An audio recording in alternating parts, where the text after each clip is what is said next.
So at Lloyds Bank Foundation, we support hundreds of small local charities and community organisations.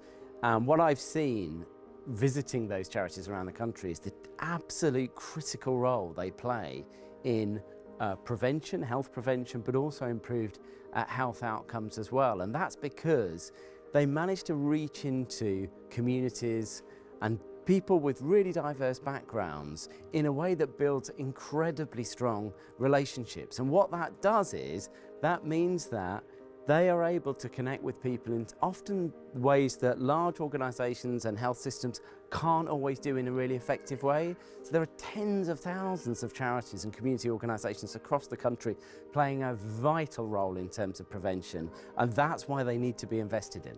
I see time and time again people are really struggling.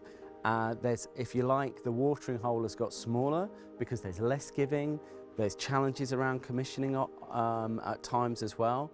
And in addition to that, their costs are rising, whether that be national insurance or wider costs they're having to incur. And at the same time, demand is rising for their services. Now, because of that, that's why we have to create new sources of funding in order to ensure that these community organisations are thriving. So that's why I really support new and innovative ways of leveraging capital, of introducing social finance, bringing philanthropy and new grant funding into the system. So whether we can do that through match funding, whether we can use the funding that's already in the system, but ultimately if we don't do this, there's a real risk we'll lose some of those organisations. That's going to place even more burden onto the health system, onto hospitals, GPs. What we want to be able to do is play a critical role as part of that wider system.